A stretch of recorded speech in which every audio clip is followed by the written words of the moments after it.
Well, hello. My name is Decimus Claudius, and I am very happy to share with you my trip to ancient Lycia back in April and May of this year.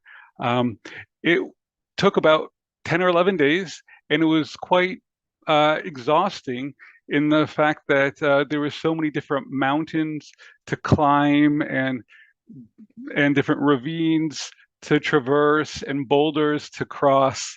Um, and you could see me here smiling at this one site, but it was also very difficult to get to. So let's first start off with where is Lycia? And if you look at this map in one of my guidebooks, it is it's pretty much on the western side, but not fully on the western side, on the bottom. So, kind of a yeah, it's definitely on the coast, kind of like a corner. Now, it starts in Khmer, if you look on the right, all the way to a little peninsula on the left. Now, a lot of this is very mountainous regions where you have a lot of towns either directly on the coast or on a mountain near the coastline. And then inside, you just have occasional cities between tall mountains. So it's a very fortified area. And that's also why um, they were able to either repulse or be semi-independent of other empires uh, during some periods of time. Now, so the main ones, if you could see, um, are really are really though on the coast, especially once we get to towards the end on the left side, like Patara, Latun, Xanthos. Those are some of the most famous sites of them all. But yeah, why don't we start with a little history? Now, it's a lot of text, and so originally the first mention of uh, Lycia or Luca was in an Egyptian inscription in the 13th century, and it was also mentioned as an ally of Troy in Homer's Iliad. But then there's a dark age. So from between 1200 to 700 BC, there's no archaeological evidence. But afterwards, archaeologists have found that basically they were native Anatolians with limited contacts to other civilizations. Now, in 546 BC, um, the King Cyrus's general conquered several regions, including Lycia. There was some heavy fighting, but they had a partial autonomy. Um, in 480 BC, they also supported Xerxes against the Greeks. Um, Obviously, we know how that ended eventually. Um, Anyways, some of the cities of Lycia joined the Delian League. Now, when we say Lycia, sometimes we think about like the territory in the Roman times, but like obviously the border shifted, and that's why it's not always this monolith. Um, and it's interesting because eventually um, it was under Persian rule twice. The Lycian language went ceased from roughly 500 to 300 BC. Um, it's interesting. It's composed of 29 letters, 10 Greek, and 10 of them that are just unique. And we'll definitely see some inscriptions later. It's interesting that the words are divided by a semicolon because in some ancient inscriptions, the words blend together, but not this one. Um, so um, eventually, Alexander the Great conquered Lycia in 333. He stayed, for some time in different areas. And then you see Greek just completely replacing the Lycian language. You see more architecture resembling like Hellenistic um, styles. Um, Interestingly enough, it was conquered and controlled by the Ptolemaic dynasty for roughly 100 years, but it also becomes more Hellenistic. And the Ptolemies are famous for ruling Egypt. Eventually, it was conquered by the I don't know how to pronounce it, Seleucids, and then eventually became Roman. It's interesting because it became part of the Lycian League, and it remained mainly autonomous for actually several hundred years. Eventually, it was conquered by the Turks in the 11th and 12th century. So that's a little bit of a background. Now, I want to just jump into a few religious items before we go into the tour. Now, I find it very interesting because, of course, you see many Greek and Roman temples and statues. So I just wanted to highlight a few things that aren't part of the normal Greek and Roman pantheon. For instance, this is in El Mali, and it is a stela depicting the 12 gods, which are apparently hunter gods, with a dog for each one. While the origins trace back to the Bronze Age, these type of stelae date to the 2nd to 4th century AD, and a theory is that they were brought back during the rise of Christianity. Although during the reign of Theodosius II, local cuts were forgotten and the pagan beliefs were banned. And the center inscription reads, "The 12 gods according to a command," and the name plus an image below, which might be a priest, official, or the person who dedicated the stele. Now, this is another one, same exact type.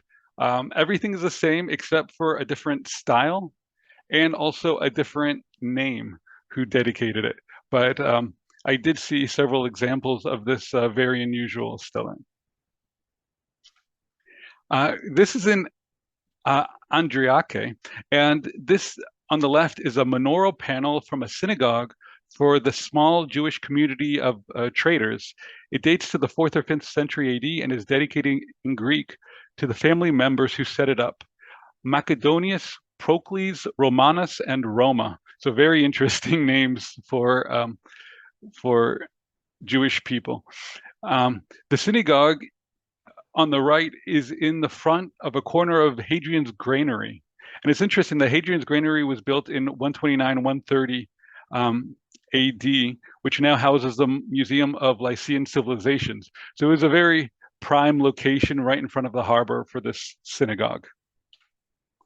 Now in Demre, you could see the Church of St. Nicholas, which was originally built in the 6th century AD and expanded in the 11th century. And there are two saints with the same name that apparently have been blended together.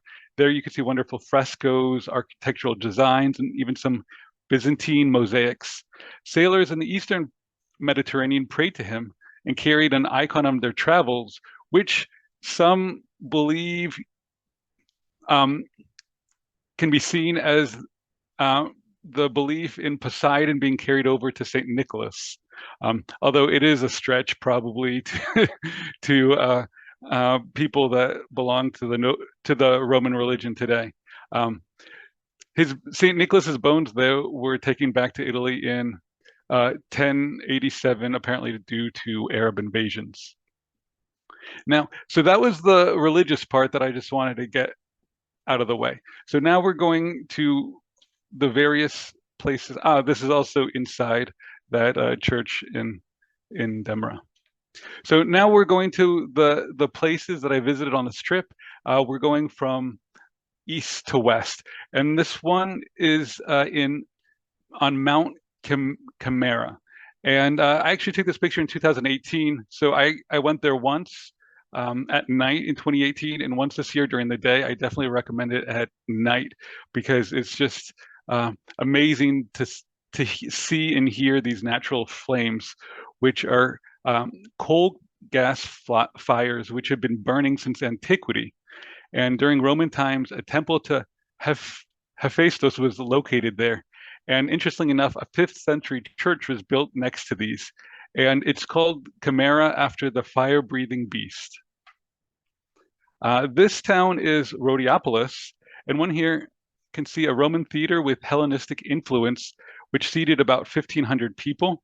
Behind is a reconstructed temple-like tomb of Opera Moas, a prominent and wealthy local who donated large amounts to places and people in Lycia, per the various inscriptions on the building in the first half of the 2nd century AD. Even correspondence with the Roman Emperor Antoninus Pius was inscribed. And later we'll see items that he either built or restored. And due to the inscriptions there, we know that he partially funded it. Now, in the Museum of El Mali, it's very interesting. It shows primarily a lot of items found in tombs over the years. Now, one can see some items from the 5th century BC, which look very Greek, up until on the left-hand side, some little trinkets from the Roman times. So they're very modest people that live there.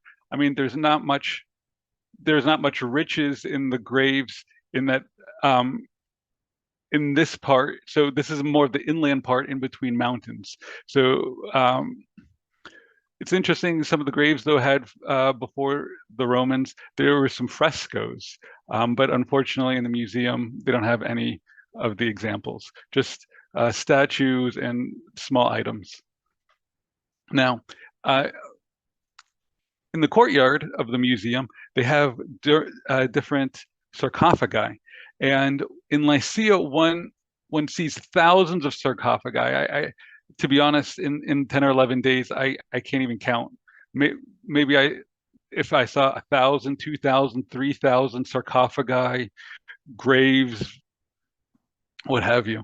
And these, so in this picture, you could see several ones. The main one has a stylized lion. Now, this one doesn't have a description, but one on the other side says that it's from Roman times, and they all look similar. So apparently this should be from Roman times as well. And off to the right is just a typical one type of sarcophagus that one sees. It's large but very plain, with a formulaic inscription in Greek on the front. So this is our Ari Kanda, and the name in the Lycian language is translated to place by the high rocks, and much of the city is on a very steep incline. So looking out, you could see in the other direction also mountains, and right here is a peristyle house. This is a tomb that belonged to a man named Macedo, and family members of his were also buried there from the 1st to 3rd centuries AD. This is the Great Baths, which measured 77 by 37 meters with a gymnasium attached. This is a fine tomb with a vaulted roof and a portrait of the original owner between 2 Nikes above the door. And this is inside that tomb.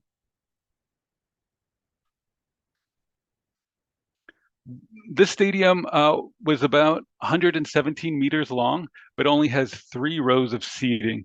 And behind it is an older building with 8 niches. And my guidebook says it perhaps was a temple. Now we are in Limra, and this is a large cenotaph for Gaius Caesar, grandson of Augustus, that was covered in marble with fine life-size depictions, and it had a 4-sided pyramid roof. He died in Limra in 4 AD after getting wounded in Armenia, and his remains afterwards were taken to Rome.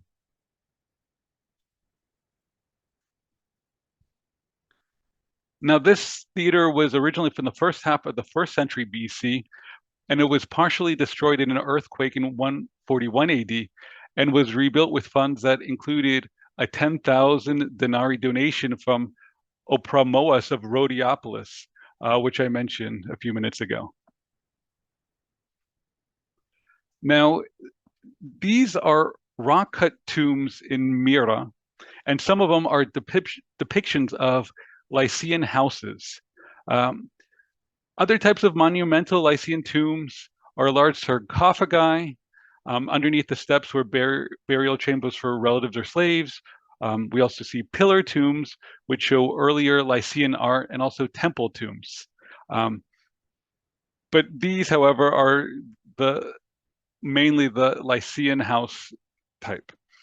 Inscriptions in Lycian or Greek often state the name as well as the threat to Vandals that they will be cursed and have to pay a fine to the city or the Roman Empire treasury if it was vandalized. A total of 104 rock-cut tombs have been found in the several necropoli of Myra, dating from the 4th century BC.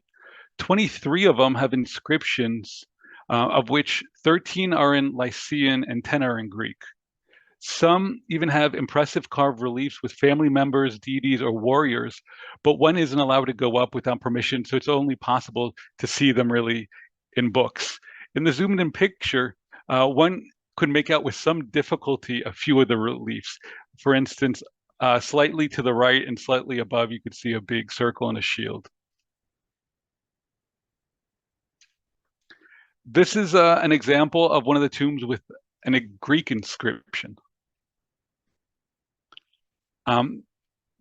This is a Roman-style theater that could seat almost 11,500 spectators. So it's one of the largest in the region. Now, if you look from where I took this picture from the back rows, you could see some of the rock-cut tombs. Now, this is Andriache. And one could see here harbor structures and honorary monuments with plenty of inscriptions on the other side facing the sea. And it had sea access before the coastline changed. Interestingly enough, it had three votes in the Lycian League, signifying its importance. And just on the hill right behind where I took this picture, one could see the synagogue and the granary. Now, this is a customs inscription. Obviously, it's kind of faded in Greek, and I can't read it, but they have a very interesting explanation here about the information. So it could be dated to 60 to 63 AD, and it's very interesting with the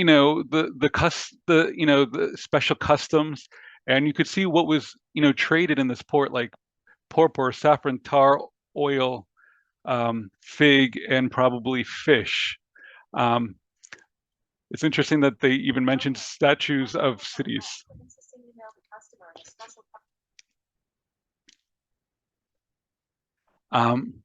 And just a lot of other important things regarding customs and edicts.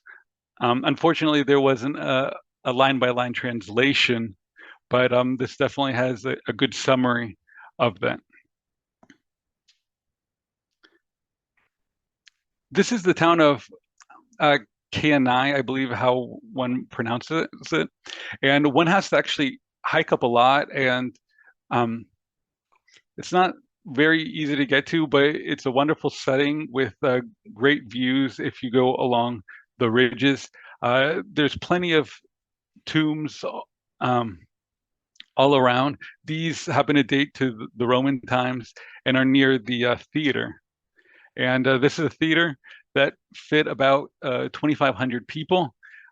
Very well preserved for such an abandoned place. And here are some goats, and the area is still used for grazing. Now we are in Sura, and on the left is a single monument with a sarcophagus on top of a house-type tomb, which dates to about 350 BC. To the right, one needs, to the right, you could see me there. I actually had to hike up and jump down to where I am. Some places are actually very dangerous that I visited, just due to the boulders or just steep cliffs. Some places I thought it was too dangerous, and I didn't even attempt. So from here, yeah, I had to literally jump down and jump actually from a few different ledges. So not very easy, especially if you're scared of heights like I am. Anyways, on the right is a tomb for a man called Mizretije and his wife. And here's an inscription in the Lycian language, which I mentioned earlier. And that's why we know the man's name. Like I said before, you could definitely pick out some Greek letters, but also some very unique letters. And we're going to see a few more Lycian inscriptions later in the presentation. Now, this is in necropolis of Sura, and these are two stelae bearing the names of priests of Apollo Surius. It was probably surrounded by walls, which are no longer remaining. They date to about the 3rd century AD. So apparently, from those stelae, there were ancient stairs that could be taken down to the temple of Apollo, one could see in the valley below, which could have been seaside in antiquity and was once an oracle center mentioned by Greek and Roman sources due to the fish involved. After trying for half an hour to go over the boulders to go down into the valley, due to large crevices, unwieldy plants, very sharp, jagged edges, unfortunately, I had to give up. I did rescue a lost baby goat, though, which was quite an achievement. Now, this is from a different approach. I was also unsuccessful, but one could see on the left-hand side the Temple of Apollo, or a corner of the building. On the right-hand side is a Byzantine church, but unfortunately, it was just too difficult to get down there. This is the town of Simena. It's the top of a hill, and one could see a Byzantine castle from this angle, but it also has ancient and medieval ruins blended together, much like on the island of Kakova across the water. Now, this is the smallest theater in Lycia with a capacity of only 210 people. And this was enclosed inside that Byzantine castle. Although this is, I'm not sure if it's from Greek or Roman times. Due to the earthquakes and changing sea level, one can swim or wade out to this Lycian sarcophagus now in the water. Per my guidebook is a bathhouse nearby with an inscription dedicated to the Emperor Titus that also makes reference to the Union of Apperle, which was a union of several cities together having a vote in the Lycian League. But unfortunately, I couldn't find that bathhouse. Now, I took a private boat over to that island, and along the waterline, there were many different structures along the waterline, but one can't quite make out what the structures are and if they're Roman or Byzantine. But we probably went on a boat several kilometers along the island. So, and one sees a lot of structures.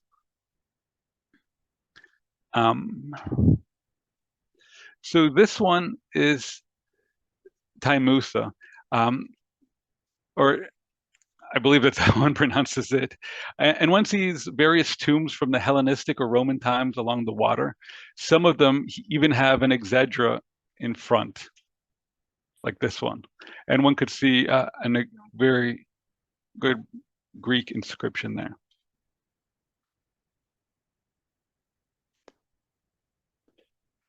This is in Tiberissos, and one could see a rock-cut Lycian tomb dating to 400 BC, resembling a sarcophagus tomb.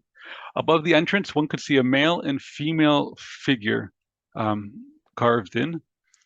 The Lycian inscription is below the broken-off entrance door. The picture on the lower right shows the burial chamber inside the tomb. This is Apollonia, and it's another secluded ruin, which was also part of the Union of Apperle. This theater could hold up to 650 people. Tombs and portions of buildings are very overgrown, and I had to ask another tourist where the theater was, since it was extremely hidden in this ruin. And one could see the wonderful views, and there were actually no signs to go up there. So one had to park the car a ways away and just look up the mountain and just kind of guess how to get up. Now, this is a monumental tomb with lions on the lid, and those lions were actually used to lift up the lid. Now, this is in Cass, which is the ancient Antiphelos. It's a restored theater with seating for about 2,800 spectators, and overlooking the water, one could see the modern-day Greek island of Castellorizo, which is a little bit off to the right.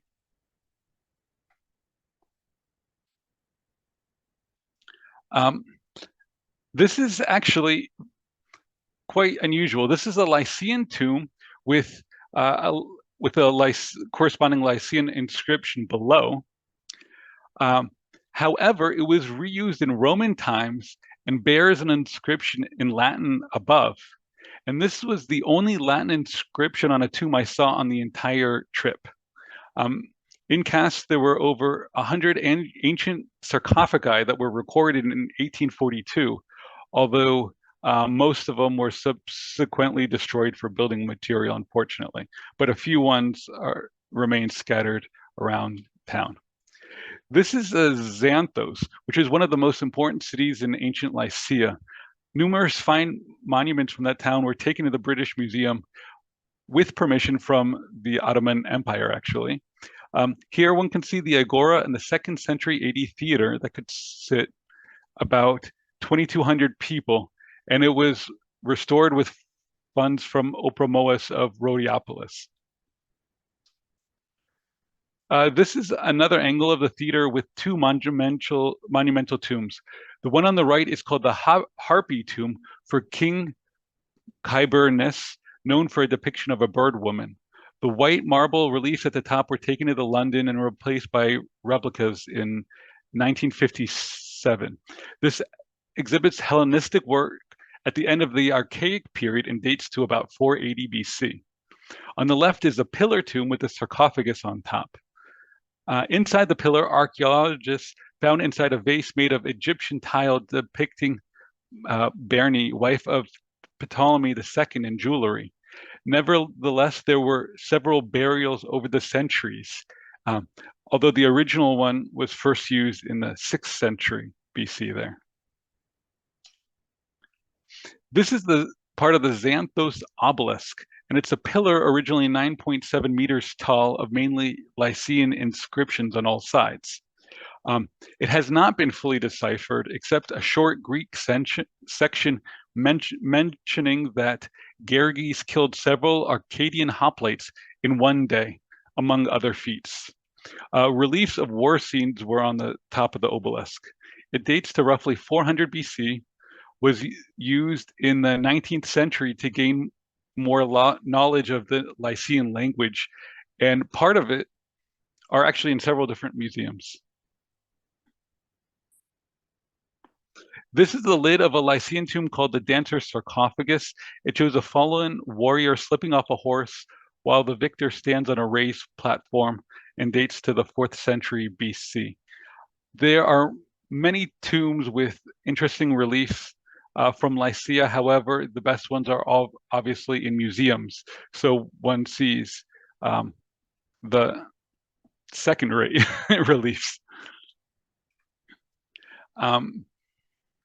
This is in Latoon, and it's an astonishingly well-preserved theater from the 2nd century BC, which could fit about 5,700 people. Due to the sarcophagi next to these tunnels, it was believed that a road actually ran through the theater.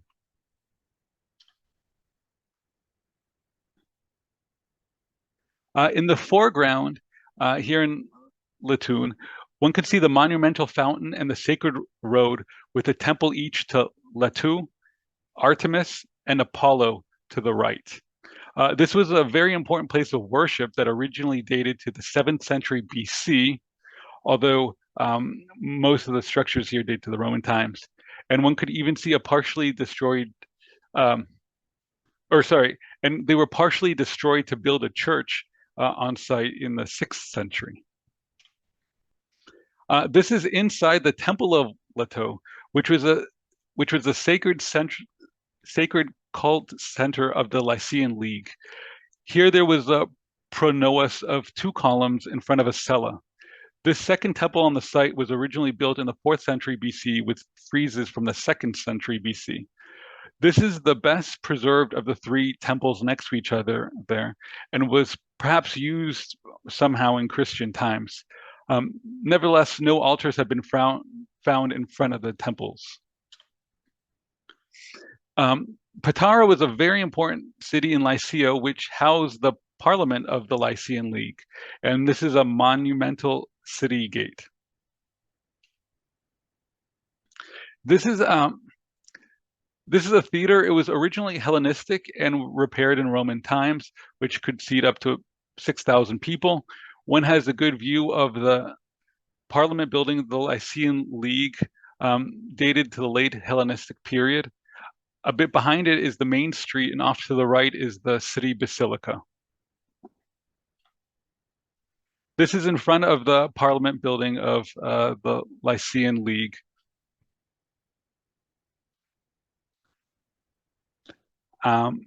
This is actually so this is inside that building. However, eventually the Lycian League was dissolved, and this building became an Odeon. And then in late antiquity, actually all the entrances were blocked up and became part of the city walls. And interestingly enough, you could see goats at the bottom, and it's on top. They're on top of these glass panes to preserve the original floor.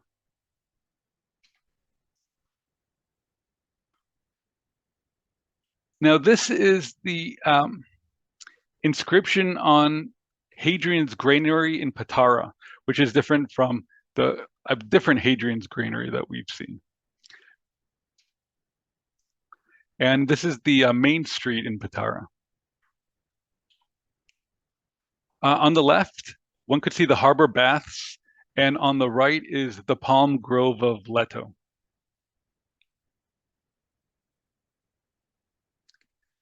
The picture on the left is actually a stunning Corinthian-style temple dating to perhaps the 2nd century AD in Patara, and it's supposed to be one of the best preserved temples in the whole region.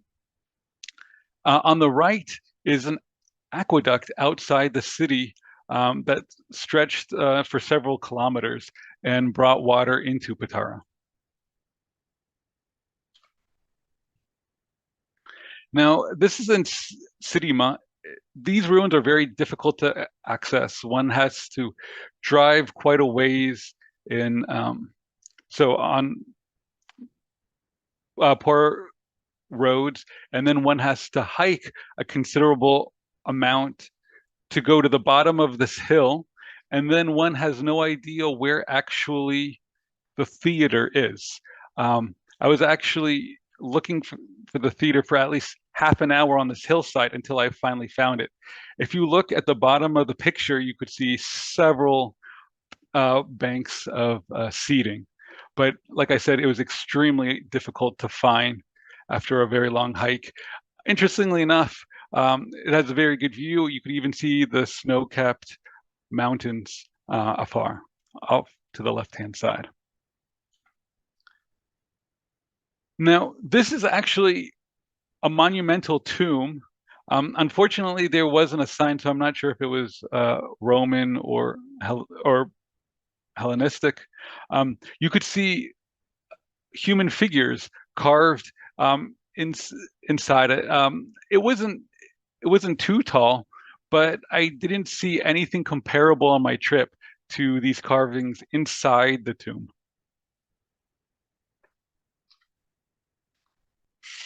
This is Pinara, and it had 3 votes in the Lycian League, so it was a more important city back then. And the name derives from the Lycian word for circle, In this picture, one could see countless rock-cut tombs of a necropolis, some of which still have decorations. Um, it's absolutely an amazing sight. To be honest, I have no idea how one could get up there today. And I'm not sure if in ancient times they started from the top and worked down or vice versa. Um, but it was just an amazing sight to behold. And this is one of the various burial grounds there. This is a theater in Panara from the second century AD, sat about 3,000 people. And also it has great views from all sides.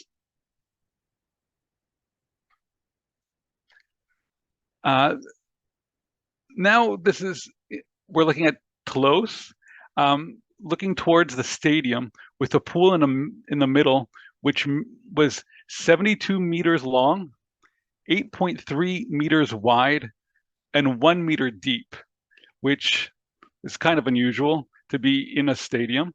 One could also see in this picture an agora, small bath and palestra, a basilica, and lastly a theater, which could see um, about 5,600 people. This is looking at the stadium, or sorry, this is a seating tribune of the stadium on the base of the Acropolis. In Toulouse, they also have a temple of Kronos. Now, this is a Roman dating roughly to the 2nd century BC. And due to inscriptions, we know that there was a festival called the Chronia every year there. Now we're looking towards the Acropolis, where we could see another agora, shops, and also rock-cut tombs on the slopes. So not only at the very top on the right, but also stretching downwards, trailing off to the right, and on different sides as well. One could see these rock-cut tombs.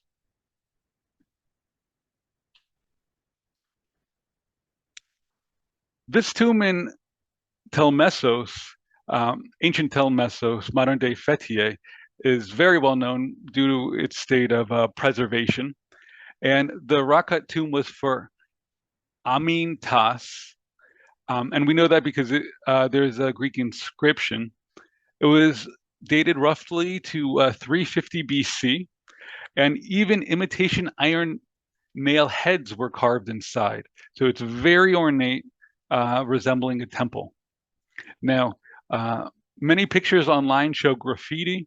Thankfully, when I was there, they just removed the graffiti, so one couldn't see any major traces of it. And when I talk about graffiti, I mean very hideous spray paint graffiti, all on the inside and outside of it. And so inside, one doesn't see much, just some traces of graffiti scratched into the walls. And so 3 banks. This is in the ancient city of Kadianda, or in Lycian inscriptions, it was called Karawanti. And these ruins were spread out, and it was a moderately sized city, and it's almost completely overgrown and covered by large trees. It was actually one of the few opportunities to get out of the sun. This stadium was astonishingly 185.5 meters long and has 6 visible rows of seating. In addition to a theater, temples, and Roman buildings, various type of Lycian tombs can be seen around this hill, and very, very unusual to see it just all underneath these trees. Now, this is Kaunos, and it's a city which in ancient times belonged both to Lycia and the neighboring region of Caria, depending on the time. One can see a cluster of rock tombs cut into the cliff, and it's in front of a river that one needs to cross to go to the ancient city. So these are all in Hellenistic temple form and date to between the 4th and 2nd centuries BC. Off on the right, one could even see the largest temple that was not finished. But it's very interesting to see how it was built or carved in ancient times. So obviously they went from the top down. This is the Harbor Agora fountain, which had a long descriptions of custom laws on the outside. And it dates originally to about the 3rd century BC. This is a temple terrace and round structure. And on the diagram off to the right, one could see the various layers of the site that archaeologists have identified. At the bottom is a sacred stone representing Basileus Kaunios, the so-called god king of Kaunos. On top of that is a heroon. So archaeologists have determined that the place was a sacred area by the end of the 5th century BC at least. On top of that was built this temple terrace in the 1st century BC. And additionally, in a corner of this terrace, a 6th century AD church was built. And also in the picture, one could see towards the top the coastline. Now, I did have to take a quite detour. Now, this is not in Lycia. It's actually in Caria, a neighboring region. And it was a very long drive to the very tip of a peninsula to go to Knidos, which is an absolutely incredible site worth many hours of driving. So this is part of a Hellenistic theater overlooking one of the harbors. The theater is actually much larger than what the picture shows, but only a portion of it was reconstructed.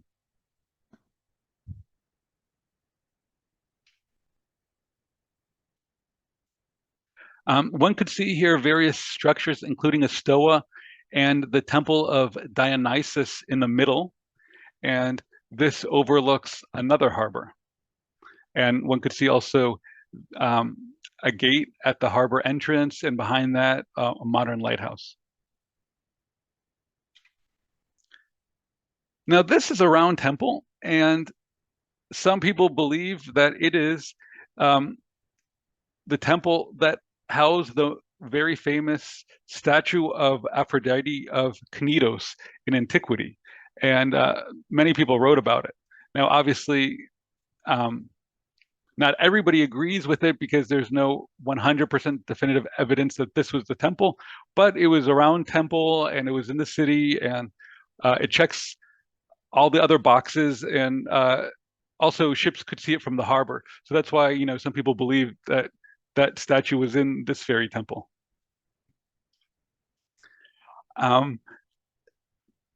So on the left, one could see the exedra of Symmachus. I believe it was from Roman times, with plenty of inscriptions inside.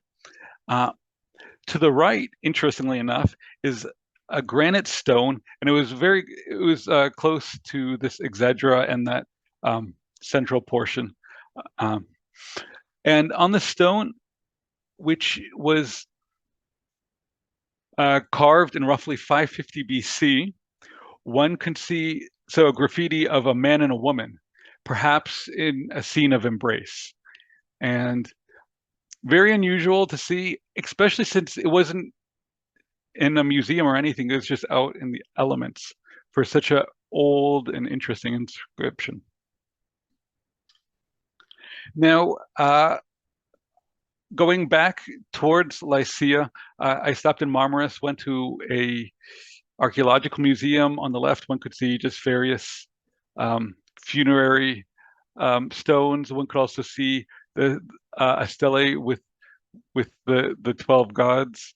On the right-hand side, one could see a very nice portrait head in marble, and I found that the hairstyle, which was very intricate, was definitely worth mentioning. So everything here was from Roman times. Now, this is on my very last day in a town called Balbora. And this is actually the highest city in all of Lycia.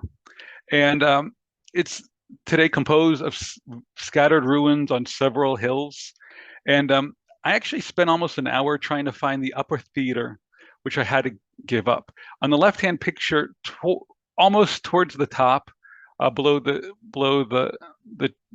final tree line, one could see the outside of the theater. So I was on that hill, but unfortunately, I didn't have exact GPS coordinates that were accurate. I found some online, but they only showed the hill, not that exact spot. So after very difficult climbing and hiking, I had to give up. Then on the way out, I saw the lower theater, and from the lower theater, I could see the upper theater. But since, as you could see here, it's way too dangerous just to hike up there due to these cliffs, I decided not to. I also did some dangerous hikes and jumping and what have you already. And on my last day, I didn't want to press my luck anymore. And uh, the picture on the right is an example of many in these ruins.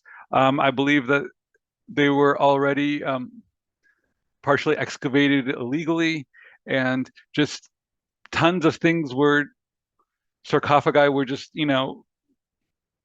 here and there without any explanation. Now one could see that there was a couple, probably the heads were knocked off. The couple like on the lid, probably dating to Roman times. And this site, like I said, was on several hills, just really strewn. And in the middle, you would see animals grazing. Now, I've gone slightly over time, so I'm just going to go briefly on the last city. It's Kibera, very amazing. You can see this stadium. Now on the right hand side, the seats are very well intact, and also you see the wall on the right.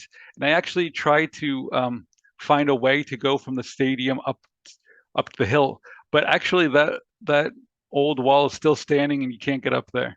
And off to the left, just amazing views of the valley. And let me just briefly scroll through these. Yeah, a main road and a monumental fountain. And here, it's either a theater or an Odeon. On the left-hand side, you could see some very interesting mosaics. One of them has a large inscription in Greek, and on the right, you could see a very colorful, intricate depiction of Medusa. However, I was there right after the sun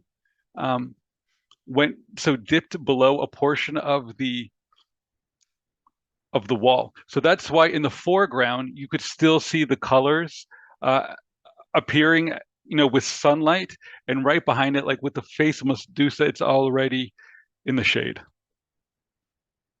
And that was the very last city on my visit. And I thank you all for hearing about my adventures through the former Roman province of Lycia. Thank you.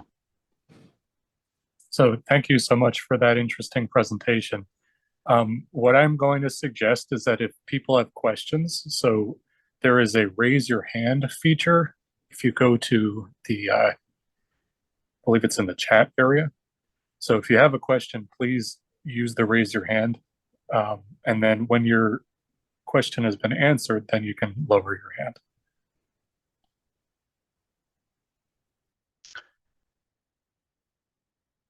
So just a quick question to kick things off. What were your first impressions? Mine? Yeah. For anybody. So I was personally shocked at just how many ruins there are. Like, even if they're not in great levels of preservation, there's just a ton, it seems like, in that area. Absolutely correct.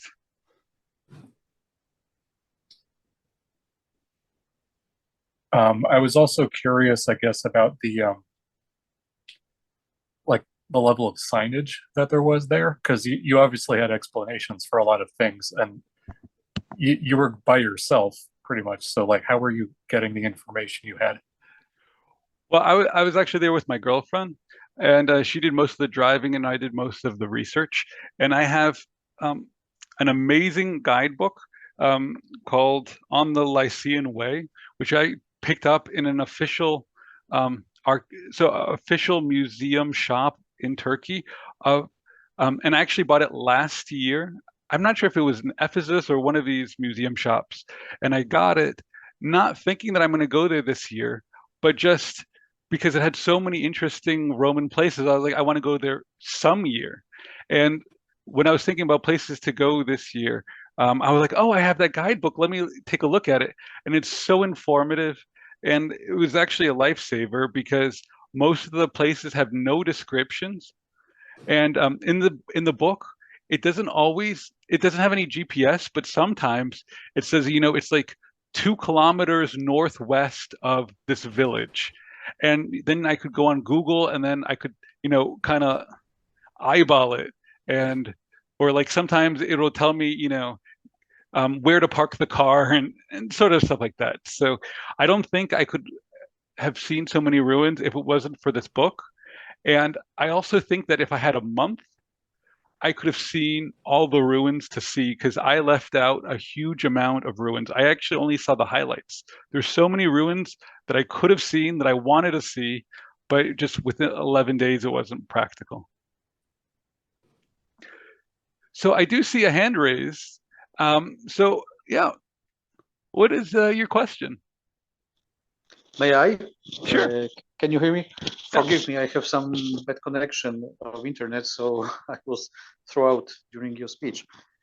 I am teaching Roman law at the university, and in the very beginning of your speech, you have mentioned this table, which you have found in one of the first Lycian cities. Yes. Could you say something more about it? And if you found any similar remnants of the Roman legal culture in this area when you're walking through the mountains, or these old remnants of the cities, or it was only one single example of such edictum, Sure. I suppose. So when it came to this here, let me just pull it up. So this custom inscription, it is sort of unique, but not exactly, because if you remember later on in my presentation, I mentioned that there was on a fountain, the harbor fountain. I believe it was in Kaunos. There was actually a custom inscription outside. However, this one was much more detailed, specifying so many things. For instance, there's like a right of distraint or seizure of deposit, or what happens when somebody understates you know, their taxes, or if they do customs or tax evasions. I mean, there's several edicts of Nero. For instance, one is a time constraint on petitions to a taxman, and then another one is the prevention of illegal money damages of the Demosian noise. And then the last one was an obligation to expose publicly the laws. So this specific inscription has 87 rows that one could make out. And it's interesting because it also says that just due to the importance of some of the items, one could tell that the principal sources of income there were like the murex dye, like the purple dye, solid cedar pine resin, saffron, liquid cedar pine resin, olive oil, figs, and fish. A lot of things there we just know by reading the specific inscription. And like I said, to my knowledge, there's nothing that comes close in this region to this customs inscription.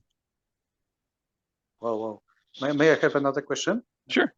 Concerning, you know, My question is connected with the fact that, as you mentioned in the very beginning of your speech, that Lycia has been incorporated to the Roman Empire as a classical province very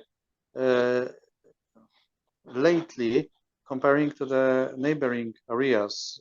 Previously, it was the part of this federation under the Rhodos leadership, hegemony. And after 200 years, it was incorporated to the form of classical Roman province during, as I remember, during the Claudius. So it was more or less 40 Anno Domini.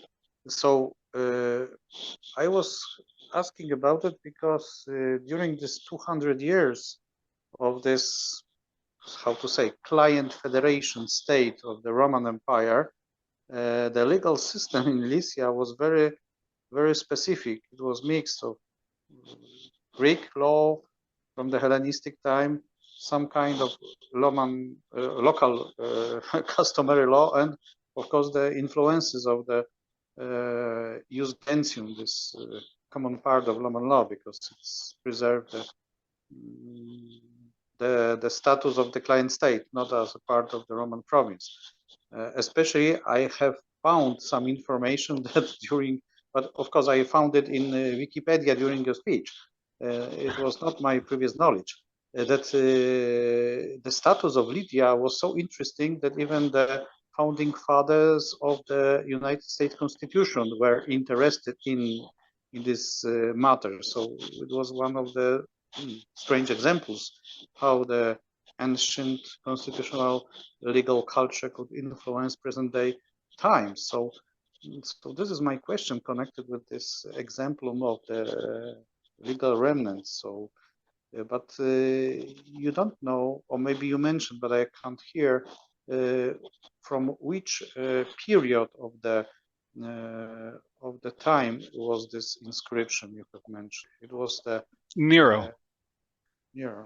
So the specific, so obviously I have to go with what the site says, but the site dates it between the year 60 and 63. 1663.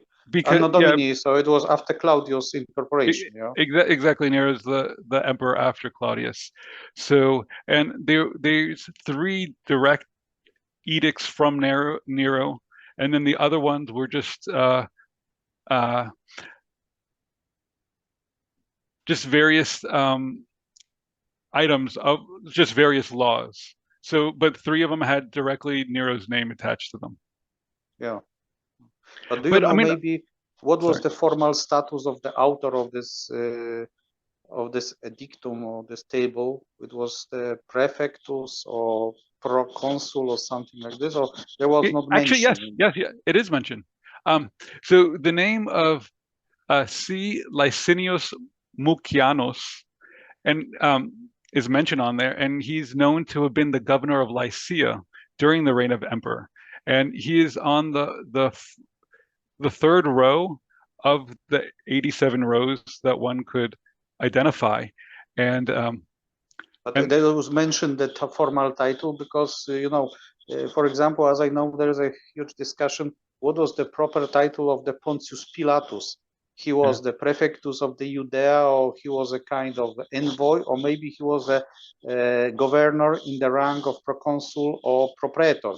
So this is why I'm asking if there is any mention what was the rank of the governor. Unfortunately, I don't have that information because on this on the sign of the customs inscription, it has a lot of detailed information, but it doesn't have a word-for-word translation, unfortunately. So it shows, it says that in rows 1 through 4 is the prescriptum, and then inside that prescriptum on line 3 was mentioned in C. Licinius Mucianus, and it says who is known to have been the governor of Lycia during the emperor. So it doesn't say definitively like he was the emperor, just we know that he was through other sources. So I'm not sure if some official title was mentioned. Probably it wasn't if if it's, since it says he was known to have been the governor of Lycia. Yeah, thank you a lot. So my congratulations. It was a very interesting speech. I heard it with a great pleasure. So thank you. Oh, thank you. Thank you so much. That's a huge pleasure for me to hear.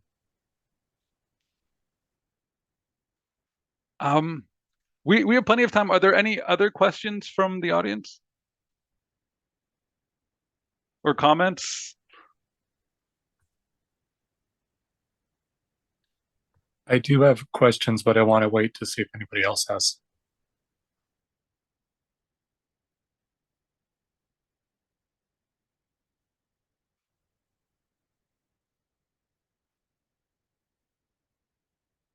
I guess it's your turn.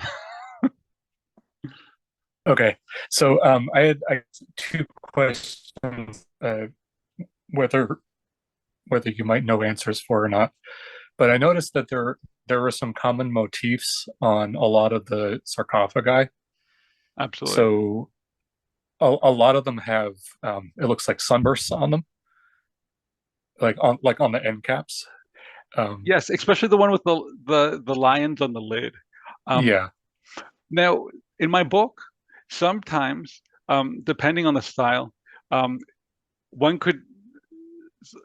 knows that it's Lycian. Other times, when it's less steep and a little bit flatter, normally is an indication that it's Roman.